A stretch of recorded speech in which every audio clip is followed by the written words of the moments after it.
You've got three things that you have to do in this world. You just got to stack Bitcoin like a smart psychopath, hold on to the Bitcoin, not get shaken out as you go up and down these roller coaster rides. And then you can't lose the Bitcoin. You just can't. For those people that are thinking they're late to the game here, you're not too late. You haven't seen anything. You don't know what's coming. Hey everyone, quick thing before we start. Over 50,000 of you keep coming back to watch and listen to this podcast, but over 65% of you still haven't subscribed yet. So here's my simple ask. If you find value in my Bitcoin content and you enjoy what I'm doing, please take a second to hit subscribe on YouTube or follow me on your go-to podcasting app. It's a small action that really helps push my content through the algorithm, and this way we can make sure that more people learn about Bitcoin. Thanks for being part of this journey. Now let's dive into this episode. All right, George Bodine, welcome to Bitcoin for Millennials. Well, thank you. I appreciate it, especially being a boomer. I'm glad you put me on. Well, actually, a lot of boomers listen to this podcast, and I love when they reply on YouTube. They always tell their age. So like they're proving they're a boomer or something. I don't know. But you know, of course, this podcast is for everyone. You know, my main goal is to educate my generation because I think we need Bitcoin the most. You know, as for in other generations have had the opportunity with real estate or the stocks, S&P 500, etc. I feel Bitcoin is that asset for my generation. So that's why it's called Bitcoin for Millennials. But of course, anyone can listen to it. But yeah, I'm happy you're here. I think you have a fascinating background, interesting thoughts about Bitcoin and like adjacent subjects. So I'm super excited to chat today. And yeah, I just wanted to start because, I mean, your background is as fascinating as it is extensive. I mean, you went from being a cop to an oil field worker to a miner underground, not Bitcoin, a nightly cab driver. That's fascinating too, the stories you must have, to a Navy F-18 Hornet fighter pilot, then becoming a Top Gun instructor.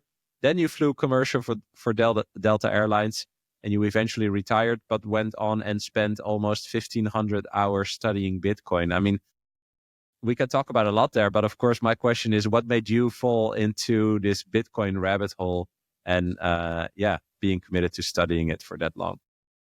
Well, you know, it sounds like I was trying to live, you know, to become the world's most interesting man, but that wasn't the point of it. I just basically didn't know what I wanted to do in life. And, you know, the good news about that, if you think about it, for any millennial out there, that's a very hopeful story because, you know, basically I kept reinventing myself over and over again. And that's a miraculous thing to be able to do. So for those who are listening out there and maybe they're not sure where they want to go in life, just stay positive and keep pushing forward. You know, one of the things I've always liked to learn, and I think you've probably noticed this yourself, in our space here, we have so many people that are very intelligent, very inquisitive. They come from all kinds of backgrounds, and they are it's almost like Bitcoin itself draws these people into its circle. So I've met so many fascinating people. And one of them, Lynn Alden, that's one of the reasons why I'm in Bitcoin now. She wrote an article a long time ago. It must have been like 2017. You know, I had seen Bitcoin in 2012 or 13. I thought it was stupid, you know, Ponzi scheme, typical stuff. And then she came along in 2017 and it was a good article. And I could tell she was interested in Bitcoin, but,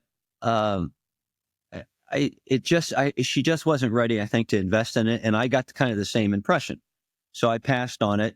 But unlike her, I kind of just blew it off and she kept studying it. And then in 2020, right at the beginning, like February, March, she came out with another article and I could tell that things had changed. And from that point there, I started, buying into the Bitcoin, reading about Bitcoin, studying Bitcoin. And it just has not stopped. I'm probably north of 2,000 hours now in this journey, and I will not stop. And I have no intention of quitting. Yeah, it's so interesting what you said about like the different kind of people that are drawn to Bitcoin. And I've talked extensively about this on the podcast. I think the word or the personal trait that comes back is curiosity. Like it's people that are curious and like to learn, and it's kind of like geek behavior in a sense, right? That you like dive really deep in a certain subject. But I think when you said that, I was thinking like, yeah, but it's also because once you understand that this like lowers your uncertainty towards the future and gives you space and time to explore perhaps what is your core passion, for example, then Bitcoin makes a lot of sense, and you see people from all likes, all backgrounds, all ages, all regions, being drawn into Bitcoin. And I think in essence, it could be about that, fiat money doesn't really give us the time and space to really explore, our passion or our core interests. And yeah, once you see that in Bitcoin, then it's pretty rational. Well, Bitcoin has given me time, and it's allowed me to do so many things. Bitcoin's royal flush. Years ago, I was at the table and I just took my stack and I pushed it all into Bitcoin. Yeah. And for my age, I'll tell you, that's pretty unusual. All I'm exposed to is Bitcoin or some Bitcoin proxies like MicroStrategy, but I'm just all Bitcoin. And once you understand that, and the more research you do, the more reading, the constant study, it allows you to hodl without, fear or worry, because basically every year I'm becoming wealthier and wealthier. I don't do anything. You know how much time I had to spend studying in the past? Like I've always handled my own investments. So can the amount of time in the fiat world that you have to spend to try and manage your money and to increase your wealth or to hold on to your wealth, it's incredible, the hours. And now I really don't do that. I just study and enjoy myself for fun. And I can prove I'm getting wealthier every year because I just did this recently. 8 years ago in my neighborhood, it took 8 years ago, it took 666 Bitcoin, the mark of the devil, by the way, 666. And then 4 years later, so 4 years ago, it took 44 Bitcoin to buy that same house. And in the meantime, the house had gone up like $90,000. Now, today, it went up another $100,000. Now, I'm sure my neighbors are sitting around and they're just going, wow, my house has gone up in value. And you know what? For me, I could buy that house now for 5 Bitcoin.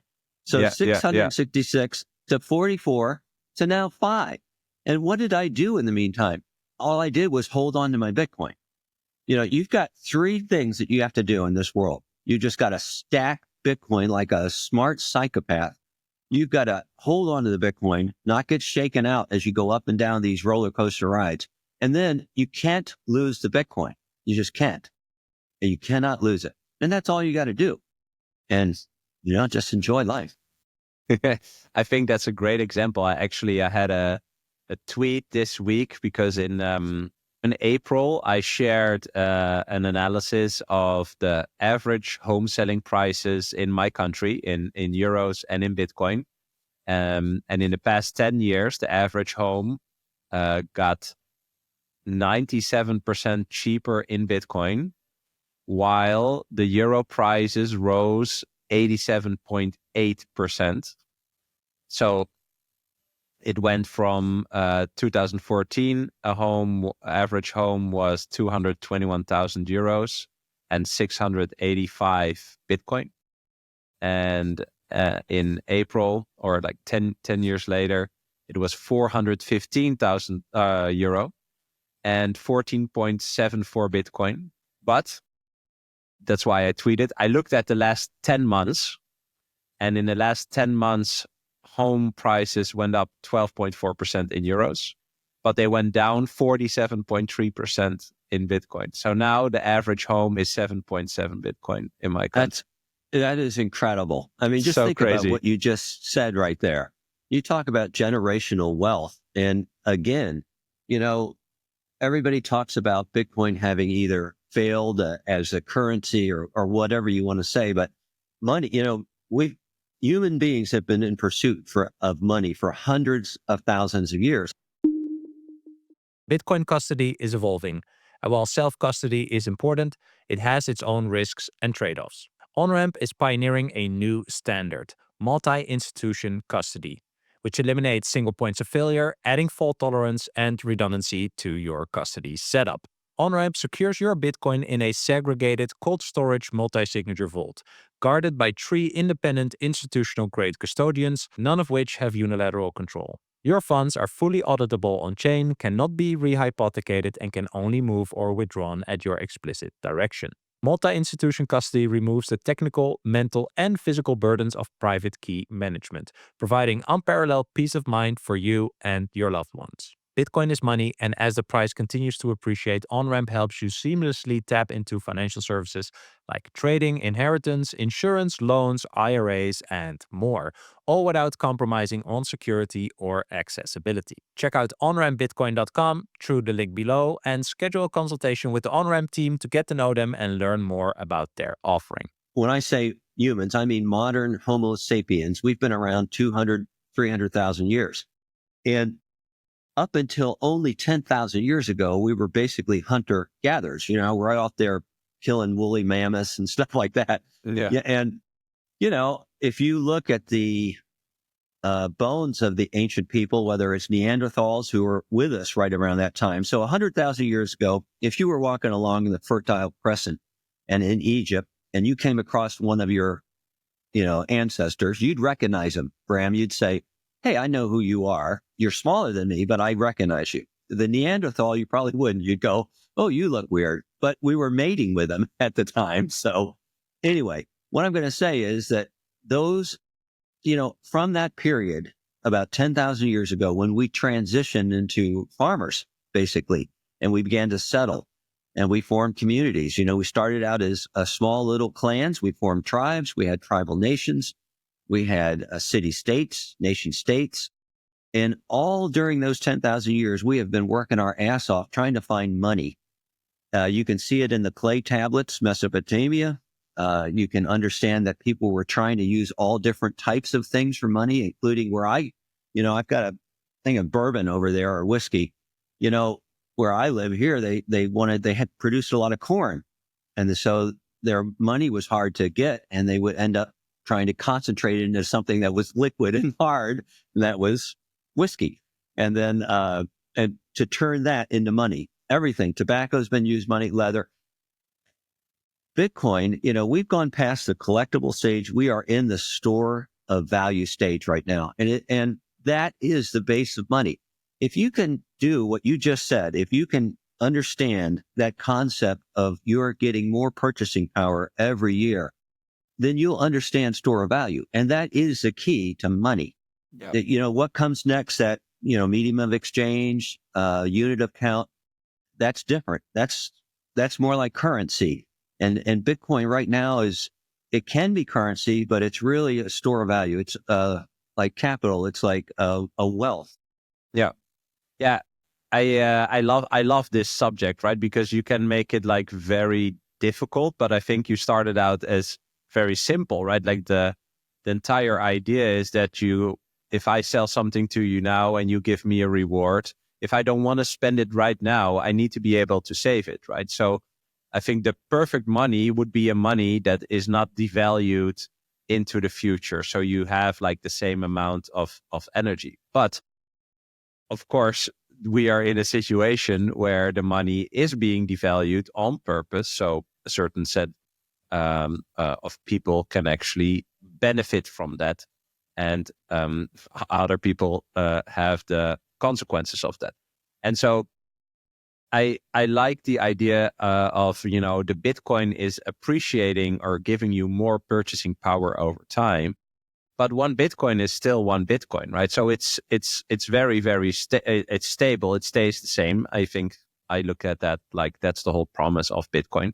But why does it appreciate in purchasing power? It's actually because all the other stuff, what we think is money, right? Fiat money itself, all the stocks, all the homes, all the cars, all the watches, all these things have gotten what they call a monetary premium, because what we say is money, the papers that we use between each other, you cannot even use them to save anymore towards the future. And that's why people move into these other assets, right? So I if we make it really simple, it's like, yeah, one Bitcoin is just one Bitcoin. It's that now, it's that in a year, it's that in 200 years. Like that's the entire point. That would be a money that nobody can mess with, that nobody can benefit from. Then we're all equal if we all use that same money. I think that is just a simple message. But why does it appreciate in value? Because all the other stuff is way, way, way overvalued. And I think that is kind of,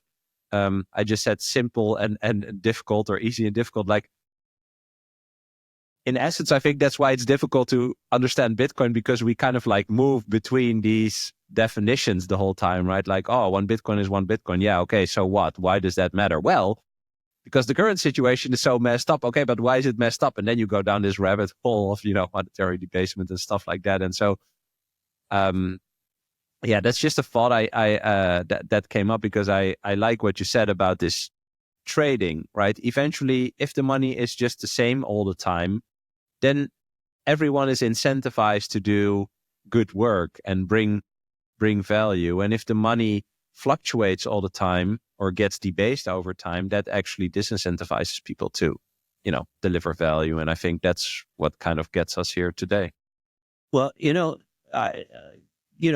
along those lines, and continuing with that, really, it's that misallocation of capital. If you don't understand what the true cost of something is, you can't plan. And if you can't plan, there's no way for you to make an efficient use of capital going forward. People are constantly in a quandary. It's like when I was trying to work in the fiat world of investing.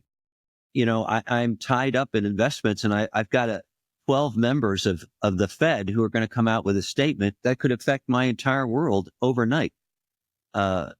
It's a game, and it's a rigged game, and Bitcoin is that escape valve. It allows you to get outside of that system and just relax in life. If you're watching this podcast, you can see I'm sitting in my studio here. I'm getting to produce art. I use the same techniques that Michelangelo used. I mean, these pieces that you see around me, they'll be here 200, 300 years from now. And I'm just enjoying it right now. And if you look at me, especially if you're a millennial and you say, well, he's a boomer, well, you're going to be me someday. And you know what? You're going to be in a great place. Yeah. All you have to do is get the damn Bitcoin. And for those people that are thinking they're late to the game here, I had the same feelings years ago. I thought, oh, I'm late. I'm too late. But you're not too late. You haven't seen anything. You don't know what's coming. I'll tell you, this next year, it's gonna set the dial to 11. I mean, we are going to cook noodles. It's going to be unbelievable that what happens this next year. This already, what we've seen in the last 60 days has just blown me away. I'm almost speechless. It's hard to discuss what's happening.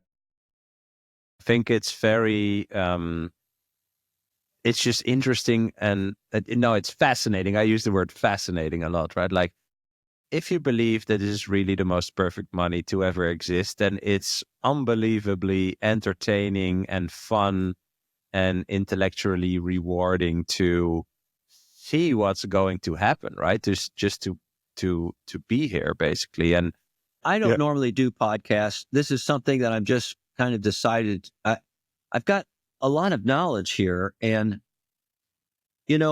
I had a tendency to become more reclusive in the Bitcoin space. And I've had a couple of friends reach out to me and say that, you've got some good things that you should try and get out to people to try and help them. And, most of the people that I meet in the Bitcoin space are very helpful. They just give you so much advice, and it's out there. But anyway, someday you will be me. You're going to be in this position. And if you just stack the Bitcoin, you're going to be set. I recently saw somebody that was upset because Bitcoin's volatility is going down, and its CAGR, its cumulative annual growth rate, is going down slightly. Over the last 5 years, it's been 55%. Now, if you get one tenth of a Bitcoin right now, that means in 20 years at that 55 CAGR, it's going to be $64 million. In today's dollars, in nominal dollars now, but just to give you an idea of the purchasing power, 64 million. So, yeah, I mean, if that's not enough, I don't know what the fuck to say to you, because that's a lot. Now, let's just say let's say you think, well, it's going to go down. It's going to go down to a sailor was putting out the other day. He said he's going to go down to 29%, he thinks, over the next, I don't know how long. Well, if you read more into his tweets, you'll understand that really he's saying it's going to go down to 40, 35. Eventually, it'll settle down maybe in the low 20s. But, even at a 30% CAGR every year, that tenth of a Bitcoin's like $9 million in 20 years when you're ready to just kind of maybe take it easier, do some different things in life. So just, be patient. I wanted to ask you, because I see the painting with the green dress behind you, like, how long does that take to make? Like, how much time do you need in order to make something like that? Well, so that painting took probably 20 hours and about 30 years. Oh, really? Meaning it took 20 hours of work, but it took 30 hours to get to the point where I could produce that. I've, like you said, I've done a lot of different things, driving a cab at night, working underground in a mine and stuff. And so I'm a jack of all trades, master of none, except I can tell you right now that the work that I do, I am a master at painting. That is my gift. Yeah. Well, that ties into the question or maybe the point I want to make, like what we talked about, like you need time and space to hone in on something that's your passion or your craft or something that you feel like you should do, right? And I mean, you need capital in a sense to create that time and space for yourself, and for me, this is like the fundamental case of Bitcoin. If you want to explore why you are here or what is your gift or what you have to bring to the world, etc., you need that time and space, or else you will be just captured in, I call that the physical world, of money and quick things and quick wins, and no long kind of like endeavors into your ego or your soul or however you want to, your insight basically to figure out, okay, what is the thing that I want to give to the world. So I see that painting and I think like, well, you say 20 hours to make, but 30 years, to understand. I mean, that's exactly the time that I'm talking about, right? Like that doesn't come in a snap, basically. So you need that. Yeah. What from like all these experiences that you had, all those things you tried, like what were kind of like the insights or experiences that like predisposed you to getting this Bitcoin thing and kind of viewing this? Like, have you ever thought about that? That's a funny question. I mean, when you think about it, because again, in my age, the people around me that are my age, my friends and stuff, none of them got it. No, I have quite a few kids. None of the kids got it. And their son-in-laws, daughter-in-laws, grandkids, all kinds of people around me. Only one person actually did get a son-in-law. And he's created generational wealth for his kids. That great cartoon, the dad sitting around with the kids and they ask him, what did you do during such a time? Yeah. I stacked Bitcoin. Yeah. And the son's down there at his knees and he says, fucking legend. Well, that guy, he has created wealth for his kids. Someday they're going to look back and go, wow, I can't believe you did that. That's amazing. I've always been kind of a risk taker, and some people would think that this is risky when you first get into Bitcoin. And I guess in a way it is, but once you study it, the more you study it, after a while, you just get it. That during the crypto winter back in 22, 23, as we progressed, remember I had all my wealth in Bitcoin. So, it was difficult. Sometimes I'd be there in bed, staring up at the ceiling at late at night, thinking, man, do I know what the hell I'm doing here? Or am I just, have I deluded myself? So again, I just studied. If you'll just study, because volatility worked both ways. Volatility, the downside can be sickening. It's stomach churning. Yes. But guess what? Volatility to the upside, it can be just as bad in a way. I had MicroStrategy stock years ago, and it was like $20 a share, I think. I don't know what it is now. It's probably around 4 or something. 400, but it was $20 a share. And I bought it, and it went up. It went up like 6 times. And I remember I was just like this. I was going, oh my God, I can't believe it's going up so much. I wonder if it's going to keep going up. And then I sold it. I sold all of it. And of course, 2 days, I mean, it's kept going up. It didn't stop. Not, it wasn't like I was brilliant. It just kept going up. And I remember 2 days later, I was sitting in front of the computer. I was just staring at my screen and I thought, what the fuck did I sell that for? Why did I do that? And since I couldn't figure it out, I thought, you know what? It's just like with Bitcoin. If you can't understand why you have it, you're never going to be able to hold on to it. And volatility works both ways. It'll shake you out. And so I just started doing a really deep dive into MicroStrategy, and just as I have with Bitcoin too. Yeah. We'll talk about that in a minute, but I love that you said this, right? Like you need to get burned to some degree to understand that you don't understand it enough, right? And then I think that's where kind of like the humbleness comes in, right? Where you think like, okay, did I do this right or did I do this wrong? And that once you realize that you did something wrong, that you're humble enough to be like, okay, I need more knowledge, right? I've also said, about this Bitcoin journey, for me, it's kind of like a continuous challenge or like a continuously questioning yourself, like, can I still trust my own work, basically, like the work that I did to understand this, right? Like, can I just trust myself, basically? Like, that's the constant question that comes back. Because, I mean, if you experience an 80% drawdown, yeah, like you were at the point of vomiting, right? Like where you were like, oh, I should have sold this and blah, blah. Like, so I love looking back at my own journey and making that like the core thing, like, okay, can I still trust myself? Did Bitcoin change? No. Okay. Then everyone selling it, just doesn't understand it. And I think I understand it. So I shouldn't sell, that's the thing. Well, so yeah. If you had a financial advisor and you told him, you went up to him and you said, okay, so look I put all my money into Bitcoin and I'm having trouble sleeping at night. You know what he would say to you immediately? It's the standard response. You need to reduce your position size. You've got to downsize your position. You're overexposed right now, and for your risk tolerance. And you've got to understand what your risk tolerance is. When I was working underground in the mine one time, this was deep. I was down almost 2 miles down, and wow. When we were down there, one of the jobs you had to do is you had to clean this, you would call it a ceiling, but we called it a roof. You had to clean the roof. And so the shifter, your boss, would come up to you. And this happened to me. He said, hey, Jethro, they called me Jethro, and another guy, Flash. He said, go grab a couple of those rods and clean the roof for us.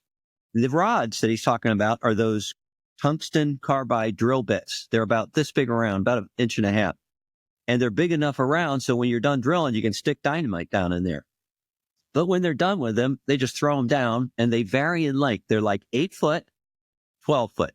An 8 foot one weighs 50 pounds. A 12 foot one is 75 pounds. Now, why am I telling you all this shit? Because what you have to do is you take the rod and you walk down the drift and you're going like this, poking it over your head, poking the ceiling of the drift. And as you go down there carrying a 75-foot rod, you get pretty tired, or a 75-pound rod, you get tired.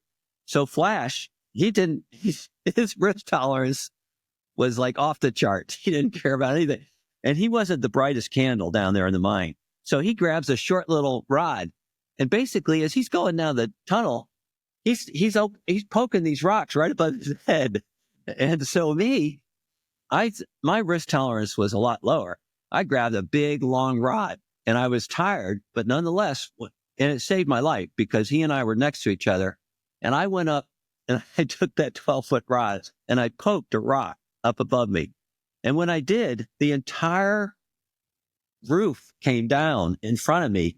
It must have been as big as a Volkswagen. It was like 10 feet across and it weighed 3,000 pounds. The entire ceiling came down and it came down. So it actually came right in front of my face. And I remember I screamed like a little girl, which, you don't do a lot of little girls screaming down in a mine with a bunch of guys, but I did. But my risk tolerance, when I say I take risk, I don't think Bitcoin's risky. One of the reasons why I'm all in is because I've got that 12-foot long rod. I don't like a lot of risk. And so I figured out that Bitcoin's not risky and it's the least risk for me. But that advisor, he would tell you to reduce your position. And what I will say is don't do that, because if you're a Bitcoiner and you reduce your Bitcoin, you're going to actually not sleep well at night. What you need to do is just get into the books, start studying, just read your ass off, understand what you hold so that you've got that 12-foot long rod in the middle of the night poking around on the ceiling of a tunnel, and you're going to be fine. Quick question. If you have your Bitcoin in self-custody, where are you keeping your Bitcoin seed words? For me, there's only one way, and it's backing up my seed phrase with stamp seed. It's a single durable plate without any parts or materials. Stamp your words into solid titanium, which is fire-resistant, water-resistant, and built to last. Unlike etching or engraving, stamp seed's patented tools help you to deeply stamp every letter for permanent readability, making it easy for you to protect your generational wealth. Don't risk losing your seed phrase on paper. Get a stamp seed plate for unmatched protection. You can use code BRAM, that's BRAM, for 15% off at stampseed.com. Yeah, I love that you said that. I feel like I never did any stocks and stuff like that. Like, I'm pretty risk averse, but for me, Bitcoin is the most rational way to save and grow your wealth. So I couldn't agree more. Like, it's the most logical, rational choice that I could make, basically. So I love that you said that, because I say that a lot as well. You know, like, it's really that. And it's also funny when you talk about these financial advisors. This is a paradigm shift. Like, they don't understand. You know what I mean? Like, it's kind of like, well, we picked and chose this thing, and now that it goes down, we have to downsize. You know, whereas if you hear like legendary Wall Street investors, I think this is from Paul Tudor Jones, for example. He says, like, if you find one thing, go deep on the one thing. Just commit to the one thing for a long time, you know, because that's when you win big as well. And then I think, well, you know, probably the general financial advisor is not Paul Tudor Jones, so you'd better listen to Paul Tudor Jones in that sense. You know, I just had Fidelity. I just had a vice president of Fidelity. I had a meeting set up with him, and his handler called me ahead of time and discussed my portfolio and basically said, well, he's not going to be able to talk to you about Bitcoin. He's not going to talk to you about Bitcoin. So I canceled the meeting. But these, you know, even Fidelity, they've been mining Bitcoin now for a decade. And they have a lot of sharp people. Their digital asset group, I mean, they put out 2 letters over the last one was like maybe 2-3 months ago. And both of those letters are spot on. I mean, they get it. They even point out how Bitcoin is superior to every other asset as even just store of value or money. Yep. Run circles around gold. Yeah, I've talked to Chris Kuiper actually a few episodes back. So he's that's the guy who wrote those those reports. But yeah, they're terrific. I mean, even within that group, there's a big difference in the understanding, right, of Bitcoin or the enthusiasm about it. But I mean, that's also why I think we are still extremely early in a sense of, you know, just this whole proliferation of Bitcoin. I mean, Microsoft voted on that proposal in their shareholder meeting, and it was 0.05% of people who voted yes to investigate Bitcoin as a treasury asset for them. And you know, that I think that it just shows that we are still extremely early. But that's a good thing, because I think people need to learn to go through these cycles, or need to learn also, like, what do you actually own, you know, like, and that's something that I wanted to ask you. Like, we go up and down in these cycles. We talked about, you know, kind of like what is the test, or what do you need for resilience? Like, what do you think is needed if you're like psychologically bombarded with FUD from the media or others, or your own ego? Like, what are like the traits or insights or knowledge you think someone needs to, be able to trust their own judgment around this?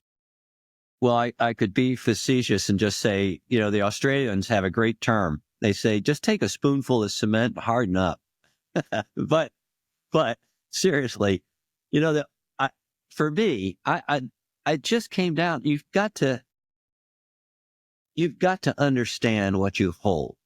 I mean, I've done some shit coining and some other things. In fact, I always tell people I've never sold Bitcoin, but that's not really true. Very first time I bought Bitcoin, right after that Lynn Alden article came out, again, it just started going way up. I thought, I don't know what I'm doing here. I just sold it all. And then again, sitting at the screen going, why did I do that? I had to come back into the books, and I just started reading. I don't know of another way.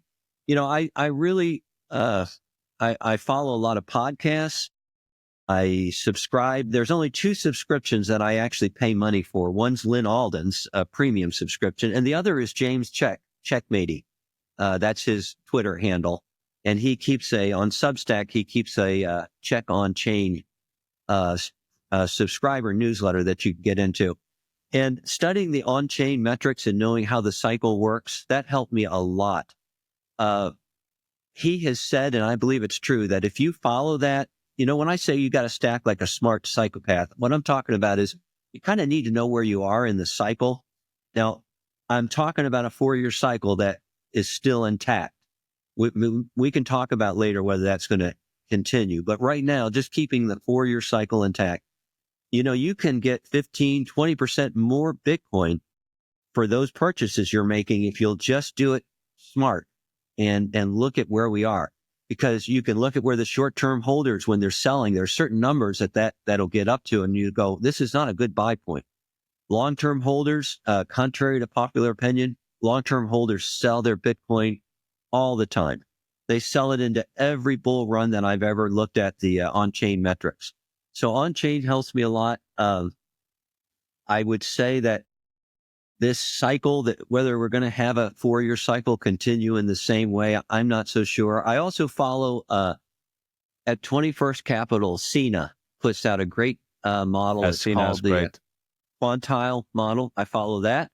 I also follow Giovanni Santatosi's power law model. Mm-hmm. If you talk to people that are mathematicians, good ones, they'll tell you there's good math behind his power law. I mean, it's good math. And in fact, if you do a regression analysis and you look back on that line that is drawn off into the future and in the past, it's a 95% or 96% regression rate, which is unheard of. I mean, that's pretty amazing.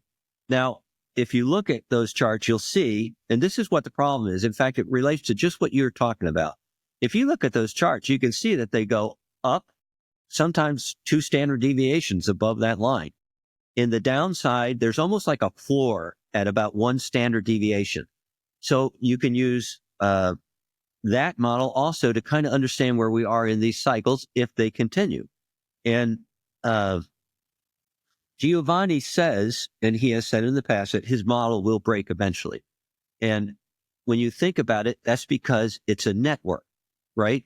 I'm going to ruin his name. I said it the other day. It's Darren Asimoglu. And Darren, if you're listening, I apologize right now. But Darren put out a great talk at MIT back in 2009, and he shows how networks are just a natural fit for power laws.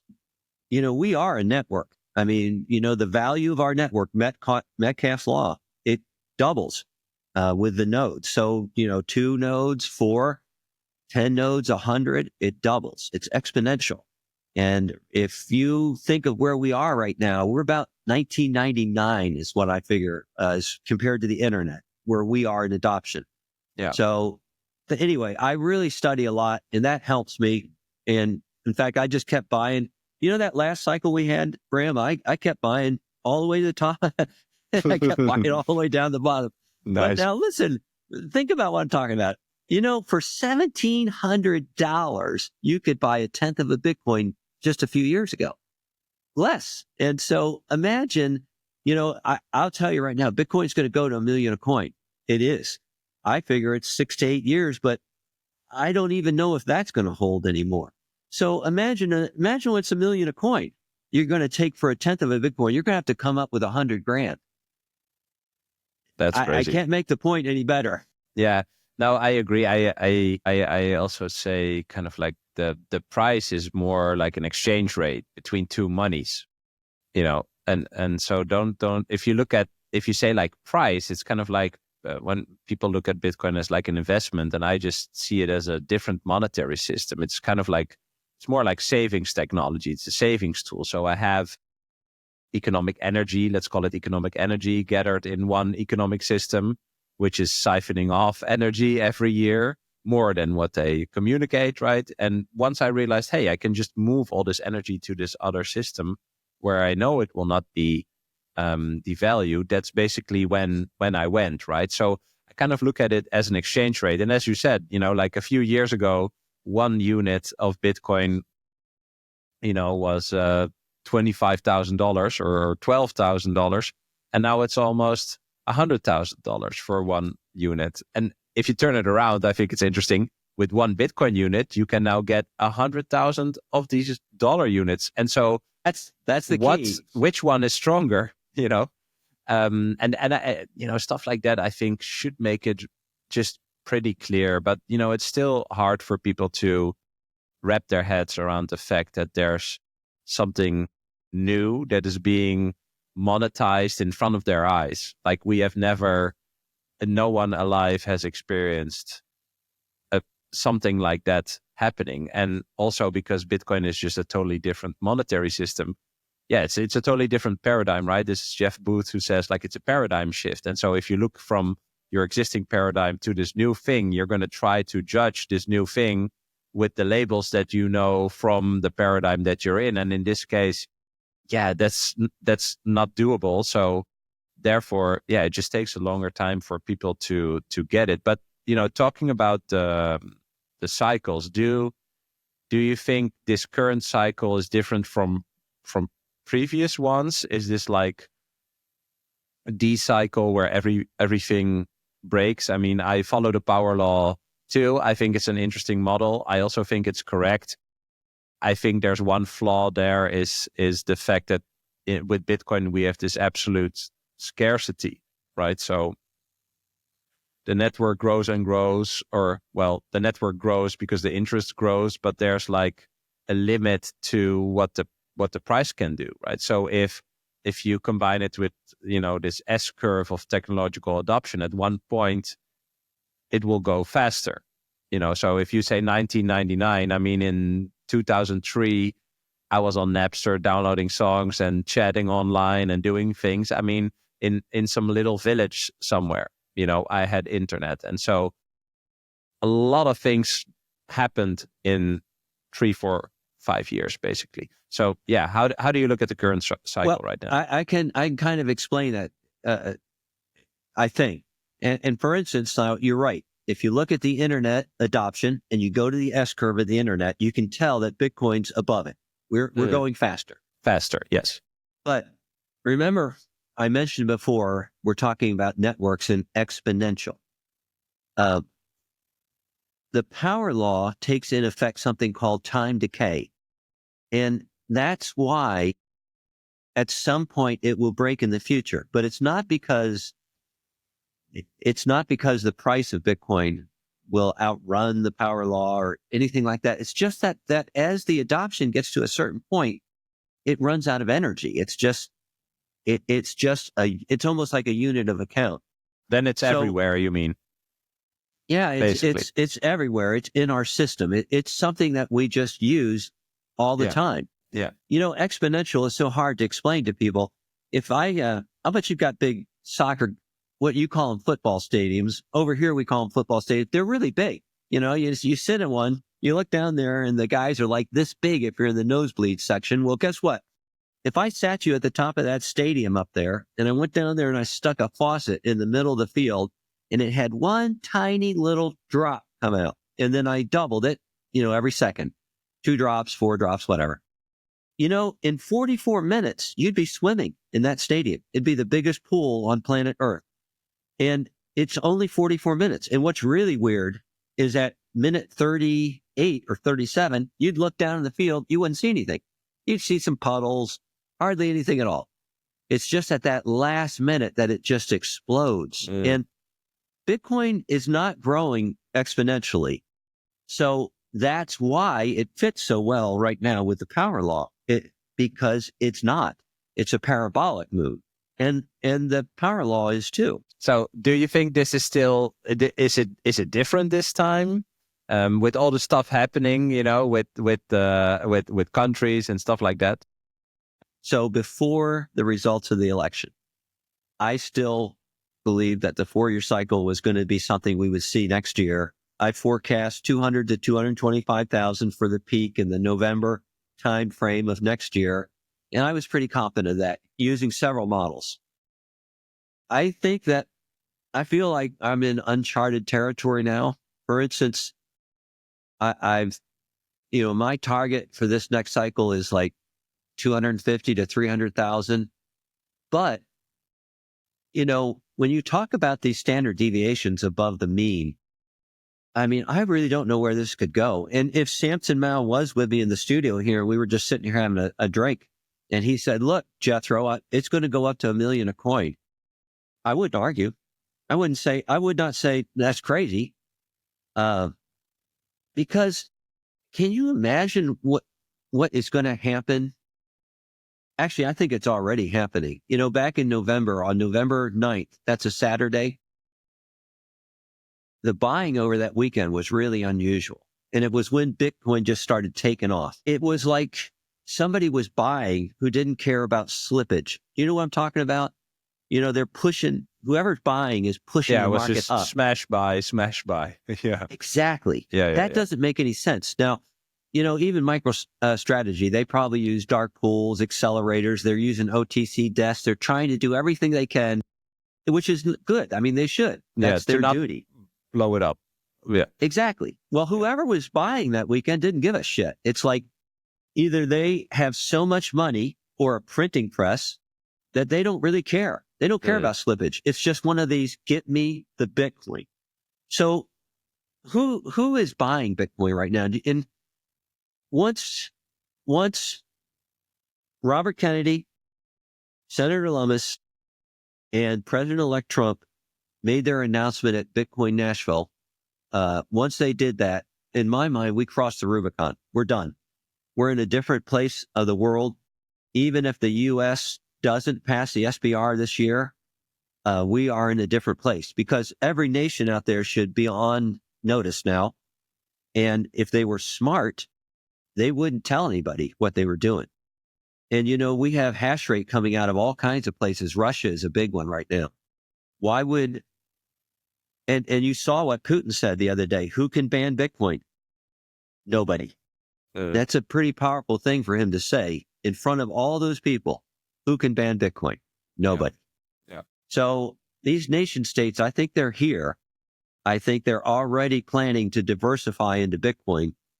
And if the U.S., Senator Lummis has that bill out right now. It's actually, it's going to come before Congress. They're meeting the first week. And on January 20th, President-elect Trump will become president, and that bill could be on his desk. And if it's not on his desk, let's say they don't get it passed, he could, by executive order, take the Bitcoin we've got that we seized, 200,000 Bitcoin, and say, hey, that's off limits. That's the start of this strategic reserve.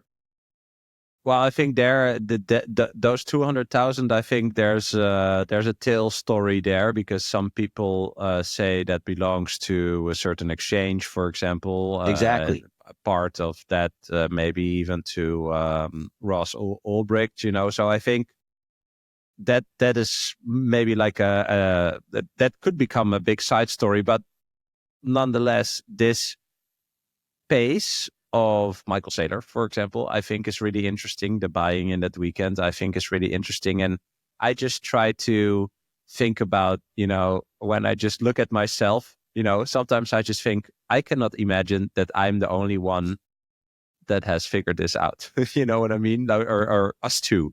We are not the only one that have figured this out, right? Or like the hundreds or maybe thousands of Bitcoiners talking about this. We are not the only ones that have figured this out.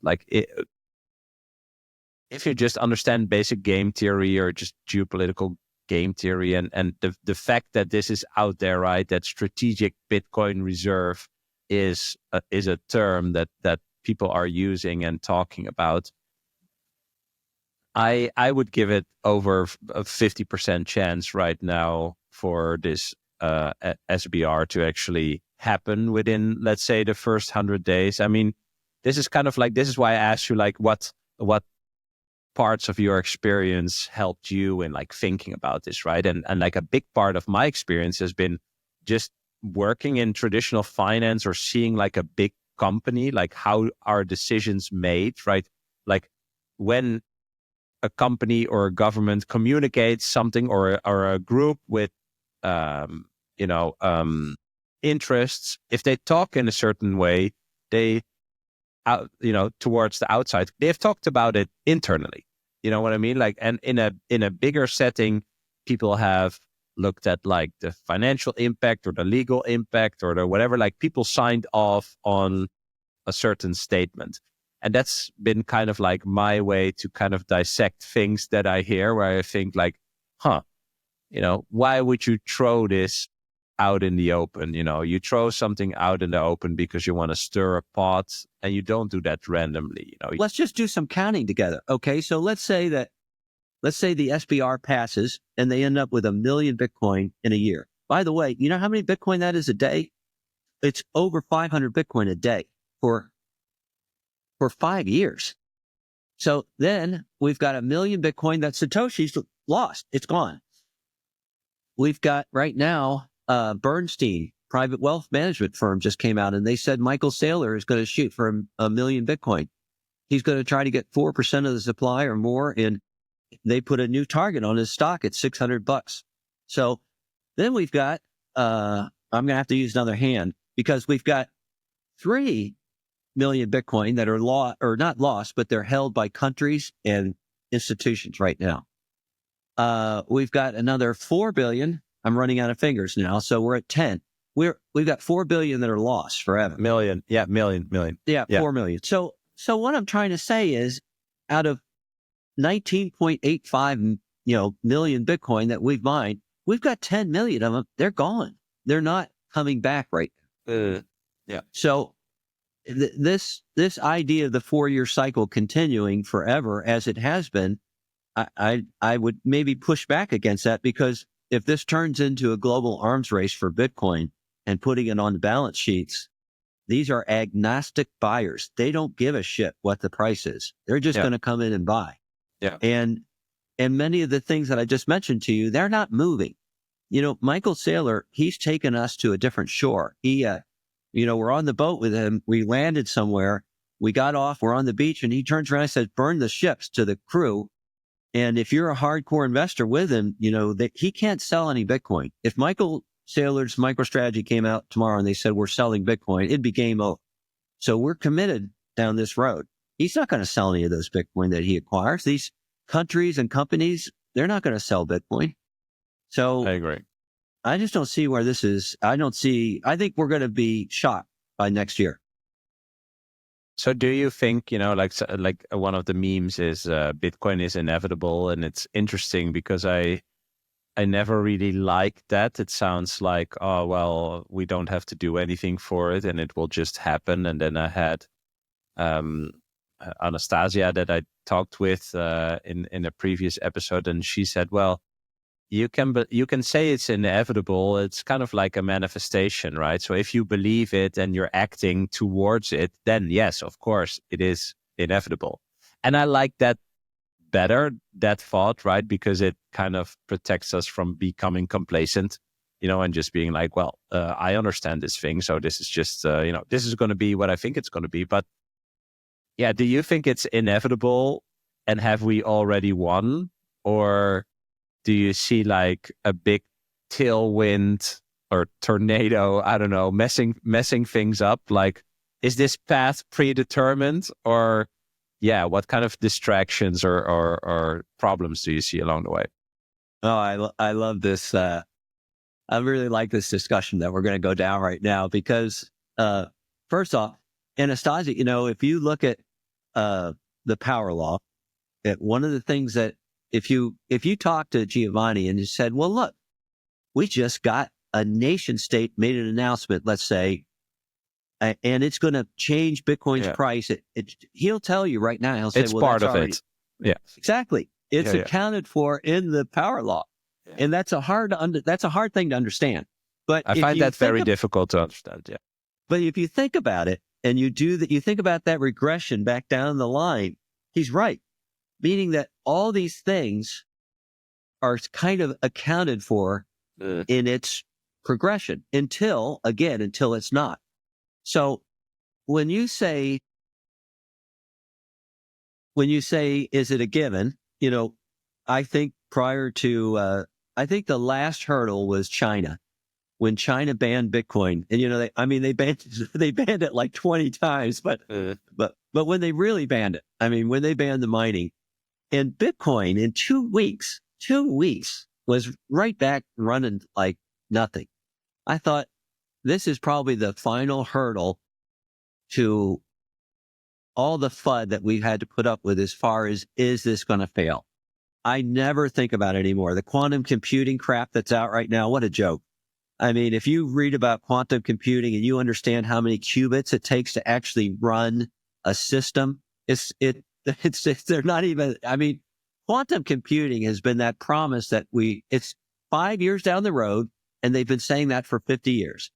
So I'm not worried about quantum computing. There's nothing that I lay awake at night and think about. I do have concerns that going forward, some of the dreams you and I had and some of the things that we've been really excited about as far as Bitcoin's future, I think some of those are going to be captured or fall away, unfortunately. But like what? Bitcoin, it's kind of I don't want it to be a downer or depressing, but I always had this vision that we were going to take the world with us as we went down our Bitcoin rabbit hole. And I'm starting to understand that's just not going to happen. You and I have had a very privileged life because we have used the Bitcoin base layer many times. I don't know how many times you've used it, but I've moved it a ton. And I think that in the next few years, especially if what happens does happen as far as Bitcoin's adoption, I think that's going to be a very rare thing. I think that it's something you and I will be able to tell our, other people about it. They'll just sit there in amazement that we just would transfer small amounts across the base layer. Still sweating when I do it. I know, isn't that terrible? Yeah. That's a terrible thing. No. I think it's a trait. I think it's good. That's the whole point. Right? The whole point is take your responsibility, figure your shit out. And then you think about. You imagine all these big transactions that are taking place on the base chain. Super scary. But the thing is that, unfortunately, we should say fortunately, because, Satoshi, by the way, do you know what day today is? This is the last day that anybody ever heard from Satoshi in a public communication today. I should have a sip of whiskey for that. But anyway, so, because it's late here. So anyway, what I was going to say is that, with the trifecta, the blockchain dilemma, security, scalability, or speed, you can think of them the same. You've got to make a choice. If you're in a room and they give you 3 buckets, you can only take 2 out with you. You get 2. And Satoshi, thank you, Satoshi, he very wisely decided that he was going to pick for decentralization and security. Yes. And he knew it. And so did Hal Finney. Hal Finney discussed this with him, and it's in forum talks. He discussed this and said, we're going to have a problem because you're not going to scale this on the base layer. If you look at it, we produce 55,000 blocks a year. And some of this stuff that why I'm interested in this is because of Bob Burnett. I don't know if you've talked to him, Bram. But, I love Bob Burnett. Bob Burnett is the reason I started this podcast. Oh my God, I had no idea. He's such a deep thinker. And he's the thinker that is talking about Bitcoin in 1,000 years. And he's thinking about doing stuff now to make sure it lasts. Mm-hmm. So first off, let's have a toast to Satoshi. Cheers. So you've got 55,000 blocks. Last year, every block held 4,094 transactions on average. That means we can service maybe 150 to 200 million people in a year. And remember, actually, those are transactions. Those aren't real people. To get the people on board to the base layer and make them move it like twice, once on and to move their coins would take 25 years if we did half the world's population. 50 years for all of them. And imagine if we gave them only half of the blockchain to do that in, it'd take a century. So it's not going to work. We're going to end up with all these side chains, these off-chain worlds. And that's where people are going to end up transacting. And so if you don't own a UTXO, let me ask you something. Are you a sovereign individual if you don't own a UTXO, if you can't move it? No. It's tough, isn't it? And it's kind of a difficult concept to understand. And will these people that are on side chains, like I've been doing a lot of research on Liquid. I've been using Samson's Mouth Jan 3, the Aqua wallet. Great wallet, by the way. And I don't receive anything. I'm just a pleb here. I'm not getting any cash for saying that. It's a great wallet. You get on there, and so I should tell people, if you're thinking that this is the wave of the future, here's how it works. You got to take your Bitcoin, you move it onto this side chain, and it's then confirmed. I think it takes like 60 some confirmations, but Liquid moves fast. They have 1 minute. They're not blocks. They are called blocks, but they're really just signing blocks. And then once it's on there, then you can move it. It's very cheap and it's anonymous. I mean, it's pretty much private transactions. You can work between Liquid, BTC, Bitcoin, and you can use Tether and something else. But it's nice because it gives you the optionality, and then you can always get out, get your Bitcoin. The thing is that at some point, you're going to figure out when these fees in the future start spiking. For instance, I hate to get sidetracked here, but this is really important, okay? You know how I said you can't lose the Bitcoin? Mm-hmm. Well, a lot of your viewers right now, or the people listening to this, especially if they're new, they're getting advice from places like even Bitcoin Magazine just had an article today that came out talking about DCAing into Bitcoin, meaning you just make small little purchases every once in a while into Bitcoin.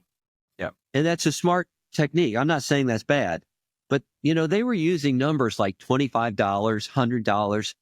And I'm going to tell you something, folks. If you've been doing DCA into Bitcoin, you are, if you don't think this through, you're going to lose all your Bitcoin.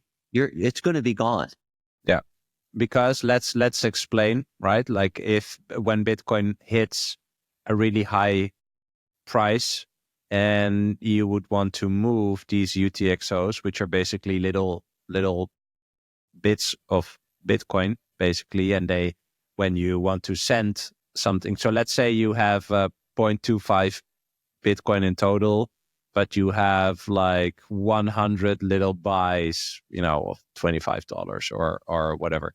And you want to send 0.0 or like 0.005 Bitcoin. It will take some of these little bits that you bought and put them in the transaction, and then you have to pay for it. But if the price of Bitcoin is really high, then you might not even be able to pay the transaction costs because of the configuration of all your little pieces, right? So the idea is that you need to consolidate. So let's say you have 100 DCA buys, right?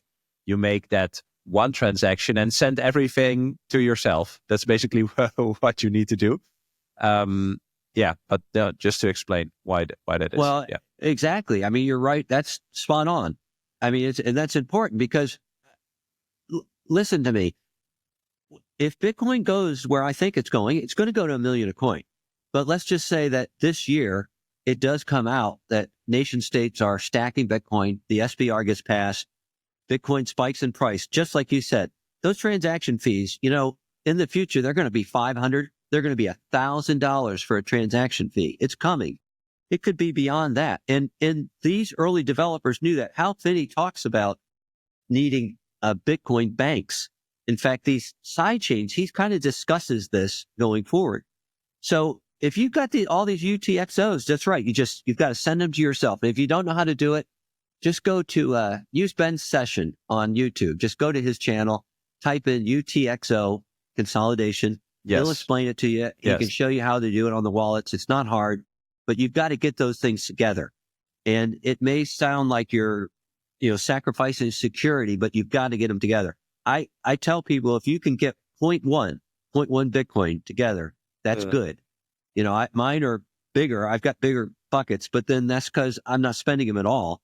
And I just I started with a big stack. I just put all my cash into Bitcoin. That's why. But yeah. So anyway, you got to think about that. Some people are kind of worried, or they think the idea of Bitcoin as like peer-to-peer cash, etc., like that doesn't exist anymore, right? But I think they read it very literally, that sentence. Peer-to-peer cash means everyone has access to Bitcoin, everyone can benefit from it, everyone adopts it, etc. But I think, as you just alluded to, I don't have a huge podcast yet, but we're screaming it from the rooftops. I'm trying to do my part in telling everyone about this, and there's people that have millions of followers even that talk about this. There's very famous people that talk about this. There's Wall Street legends that say, again, Paul Tudor Jones, he says Bitcoin is the faster horse, pay attention. We had Ray Dalio this week saying don't buy financial debt instruments, buy hard assets like gold and Bitcoin. It's not that this is not out there, but it's very true that not everyone is moving. Like we talked about, it's still very early. It's not that the people that hear about Bitcoin are like, holy moly, okay, I need to get this new money of the future. And so people are not doing that, so even though we are screaming it from the rooftops, not everyone is adopting it like we are. But that doesn't mean that, developments are following after one another, but also that this whole fiat debasement and debt spiral debacle is also accelerating, right? So, and eventually not everyone can initially benefit from Bitcoin because they just don't adopt it, right? And one thing I wanted to kind of hone down on that and get your idea on is okay, but how does that future then actually look like? And I feel that my idea of it is that if a big enough group of people that are not like big institutions and banks and stuff like that, and that's how the distribution is now, right? Just if enough plebs get a lot of money and therefore a lot of power in the future, they can act on the principles and values that Bitcoin instills in us, and we can build the world that we want to see, which eventually will benefit all the other people. That's really what I think, because we cannot force people to adopt Bitcoin, right? So not everyone is going to see this, right? But yeah, so that's kind of my idea around it. It takes a lot of time. I think it's a pity if people say oh, it's failed because it's not peer-to-peer cash, blah, blah. Anyone can adopt this, so if you don't do that, so it's a personal decision that you make based on the amount of time that you took or got to understand it. And I also know that a lot of people don't have the space and time to study it, which I think is also a pity. That's the entire point, as to, that's just a real pity. So that's a big ramble, but it's kind of we need to zoom out a bit. You have to look at this from just a longer time frame. I feel it's such a fiat mind mentality to say, oh, this failed, whatever. I'm just going to go back to my fiat money or something. No, it hasn't failed. In fact, like I said, it's kind of what I was discussing gets to be a dark subject, but people shouldn't think it's failed. I don't know if you're familiar with the Medici family, who were a very wealthy family in Florence. They ended up creating the world's first real bank. A huge bank. And they created basically the wealth that caused the Renaissance. An age of enlightenment. Yes. Well, you and I, not me. I don't know how long I don't know, but people like yourself who are early into this space, you could create that world. You could be that family. You could be, if you've looked at Fediment and you see how Fediment works, there's so much potential there for people that are in this space to coalesce around some kind of a chance to build a wealth that goes beyond just even a nation, that goes into regions or a part of a hemisphere or an island. But there's so much potential here. It doesn't mean Bitcoin's failed if we can't scale everybody onto the base layer. It never was meant for that. Yeah, that's a great point. Yeah. Yeah, no, that's really good. That's where I wanted to get, because I totally agree with you. I'm just saying more like it's this narrow time frame, narrow look, narrow definition of what Bitcoin is and what it can bring that makes some people say it, right? But again, I think that's part of why it's just hard to understand, like it's hard to zoom out. It's hard to conceptualize, right? I mean, and it's also, it's even harder to conceptualize with like history in mind as well, So I mean, it's just a hard subject to understand, and that's, I think, also why we're trying to view it and attack it and talk about it from different angles, just to create like a lot of touch points for different types of people, that could trigger them to go on their own journey and trying to understand this. But yeah, I mean, you see that if you just factually explain Bitcoin to a random person, they're like, okay, I don't really care. So you cannot really change that. Well, to go to what I think we both think is going to be the world's biggest Bitcoin bank, MicroStrategy. So you set that up perfectly. Like what is your view on what Michael Saylor is doing with MicroStrategy? Like, how big is this idea, the thing that he's doing? Okay, so I've already told you that I invested in MicroStrategy and sold all of it. But I mean, full disclosure right off the bat, I'll say first off, before anything else, I am not a financial advisor. You already know my history. There's no finance in my background. Okay, my degree is in marketing, and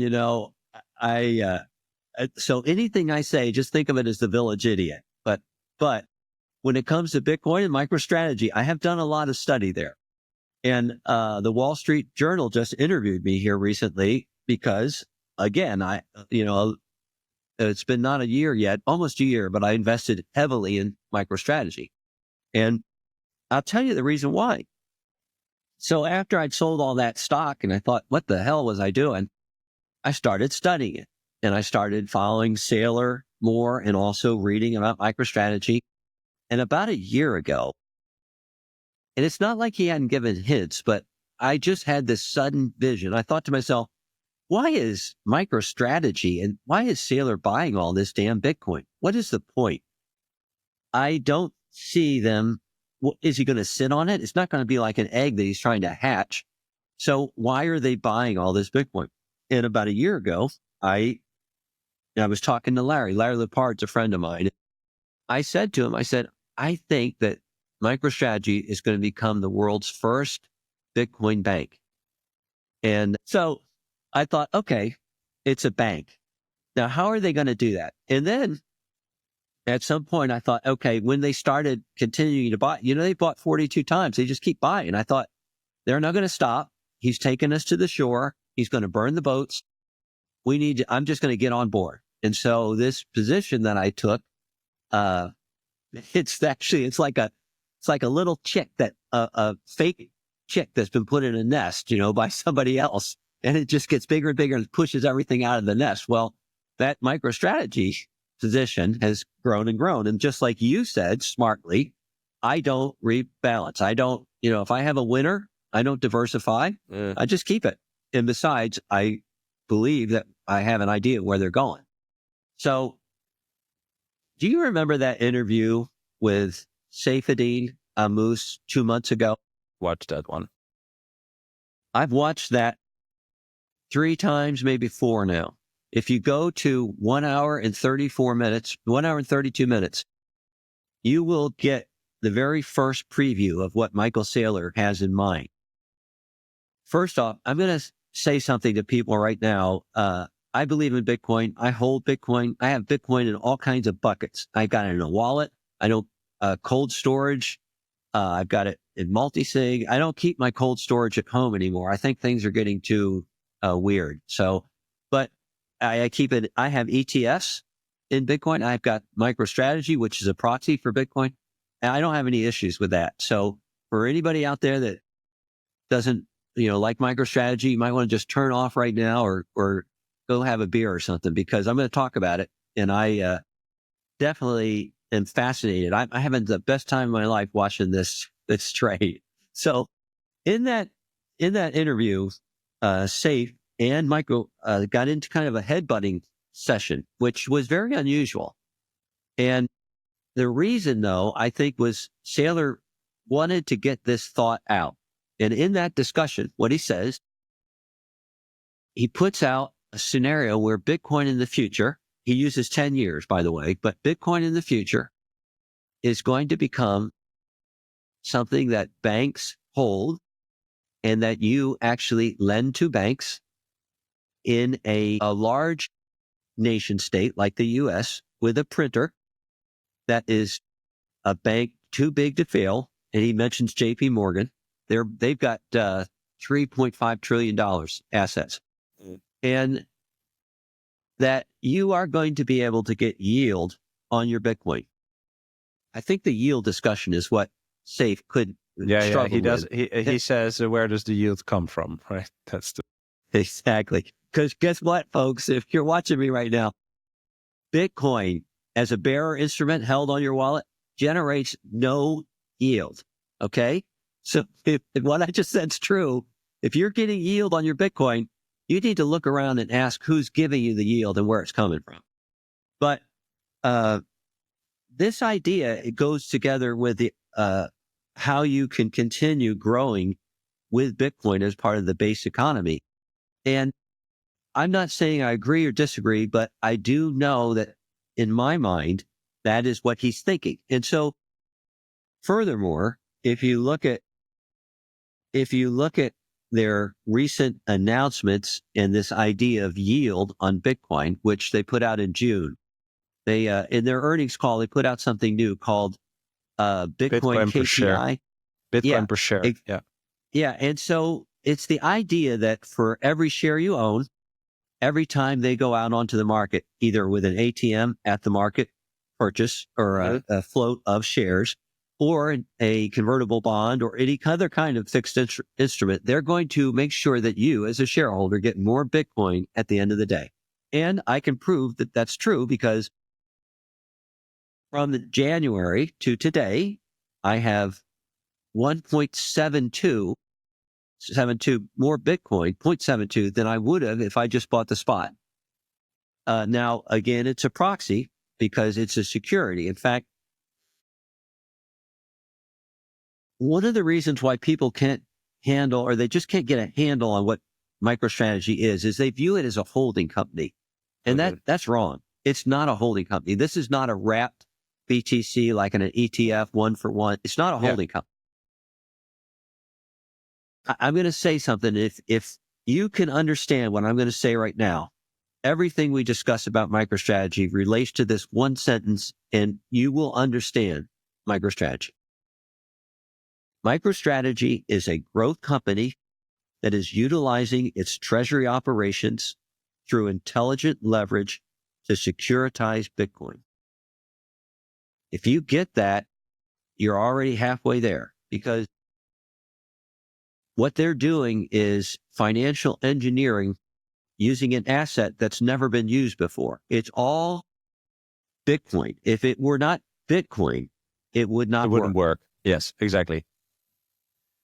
I would then add the second part of that, but let's see if you think the same. Why is he doing that? What is the goal, right?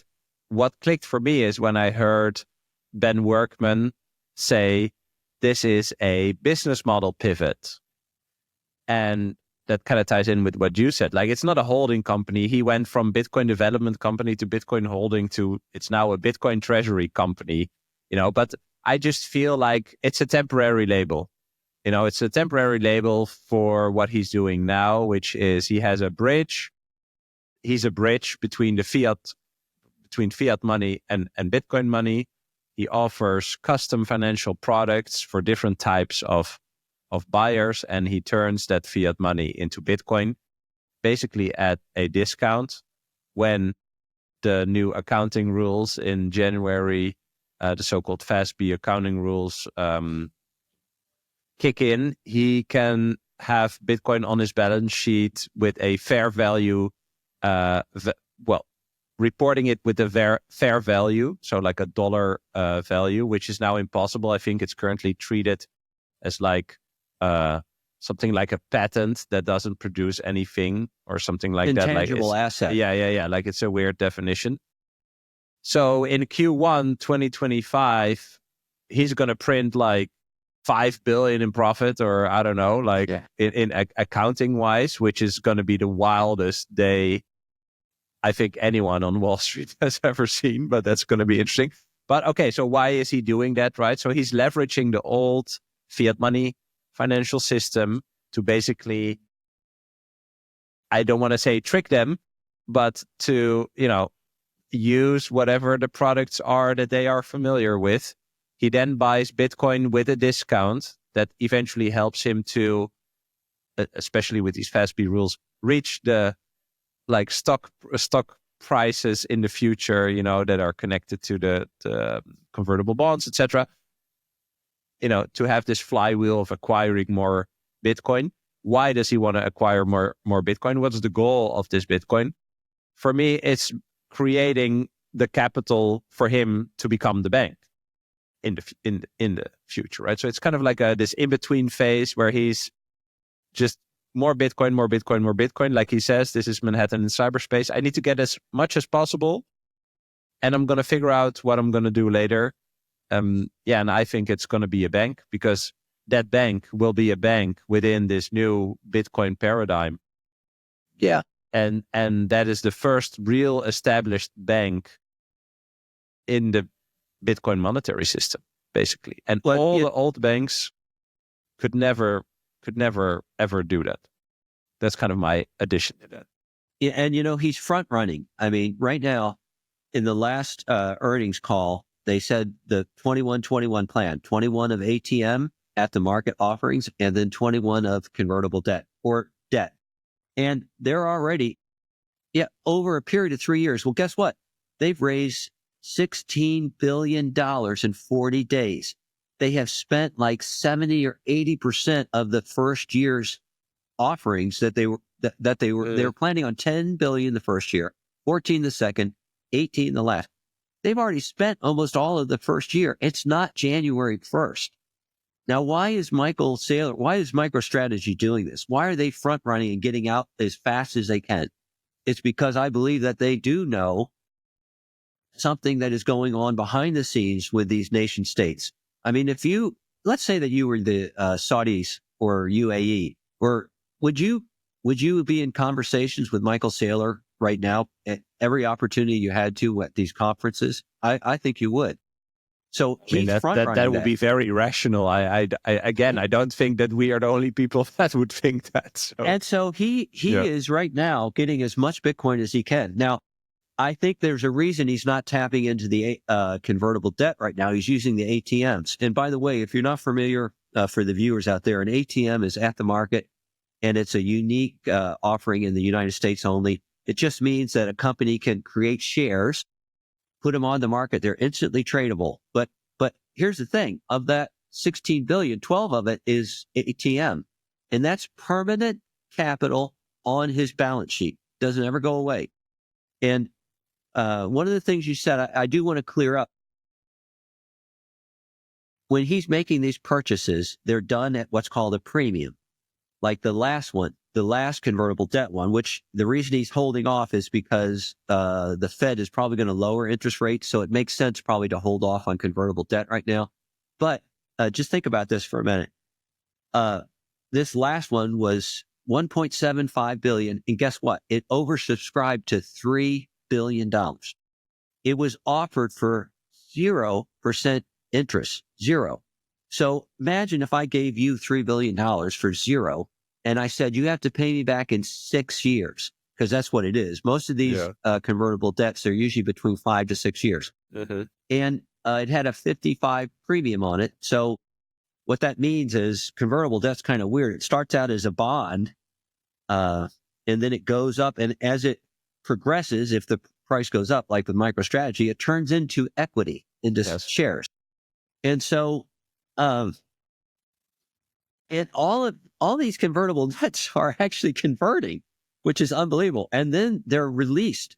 So what I mean by that is now he ladders these out. They go out every year. They're going out to 2032. Well, as they're converted and removed, he can just keep doing it. And they are. And so if it's a 55 premium, that means when he goes out in the market, every time that's a premium on ATMs or on the convertible debt, I'm getting more Bitcoin. I get that spread. It's an arbitrage that he's giving to me. I can't do that. Now, that's another reason why am I having fun playing this game with MicroStrategy, because I can't play this game myself. I can't get together with you in a room and say, hey, let's go out and play this game together, get $3 billion and get my Bitcoin at it's not a discount. It's a discount for the shares. I mean, it's dilutive, accretive dilution, which sounds so weird. So he's floating all these shares, but he's getting more Bitcoin for the shareholders every time he makes these purchases. And it just goes on and on. And you said a flywheel. Well, yeah, there is a flywheel effect, because guess what? As he does this, so when he goes out there, let's say he has a MNAV, it's the spread between his market cap and his Bitcoin holdings. Okay, let's say it's 2.5 or 3. When he goes out there and does that, it compresses. But the investors have already told you, I want it up here. So after he's done and it goes down here, the investors start bidding it back up to here. And he can go right back out and do it again, because the MicroStrategy's financial team is small. I mean, I've been told, I don't know this for a fact, but I've been told it's less than 12 people. So they're holding their Bitcoin to debt ratio down to about 25%. So then as it goes Just down, lower than a lot of big companies, by the way. Yeah. Right. And why does he do that? Because he knows about Bitcoin's volatility. It goes up and down. So they're protecting against that. But yeah, it's just a flywheel that it's not going to stop. Yeah, amazing. I think, again, this is why I feel that this cycle could be different, because someone, it is him, is manipulating or using the tactics and the products and the offerings and stuff like that from like the old system to create, again, what I said, this bridge to this new system. And yeah, some people are losing their minds over it. It's just really interesting to follow as well. I wanted to ask you 2 short questions to wrap up, and I wanted to ask you, what is like a spiky point of view that you have on Bitcoin that not many people share with you? A spiky?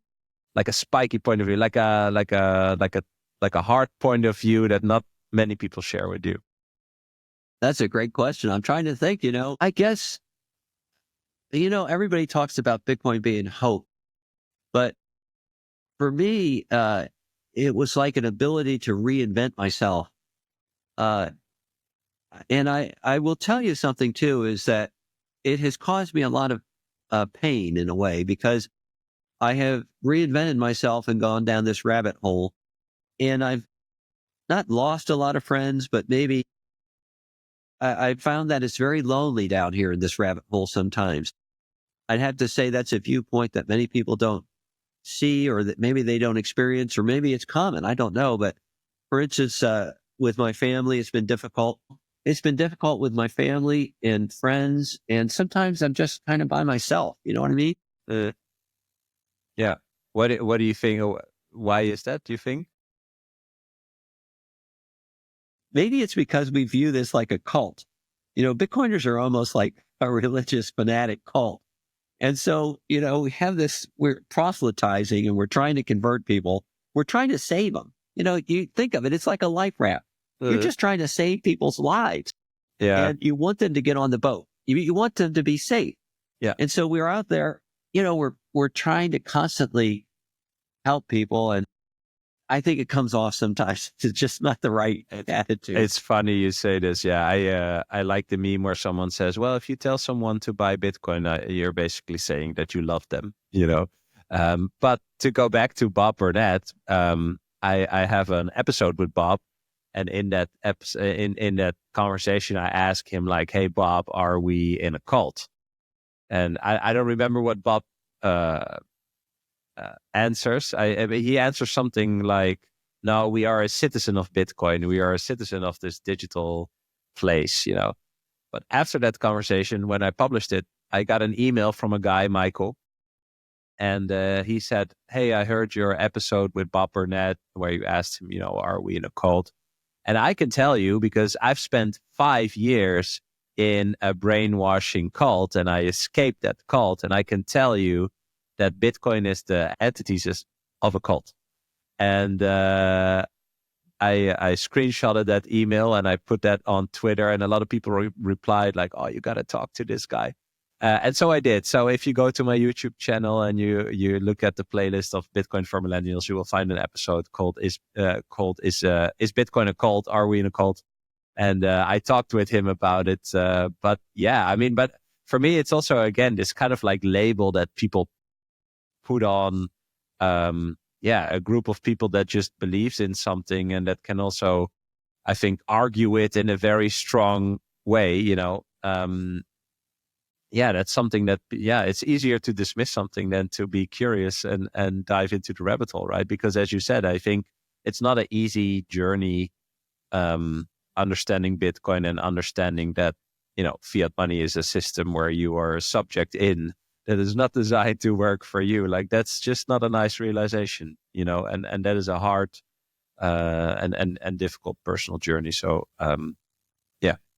I think that is that is something that a lot of Bitcoiners share.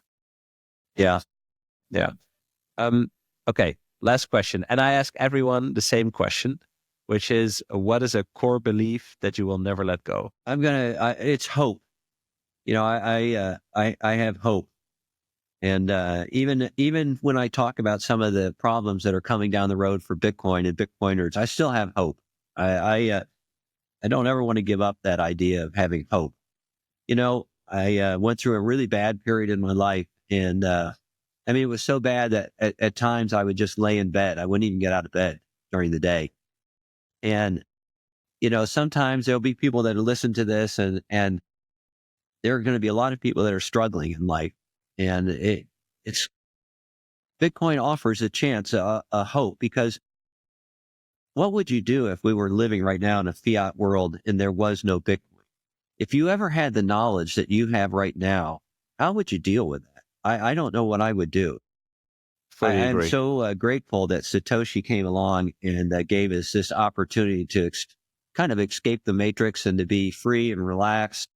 And so no matter what comes down the road, just remember you've got to have hope and you've just got to put one foot in front of the other. That's how I got out of my difficult period, is I just kept trying to get through the next, sometimes 5 minutes.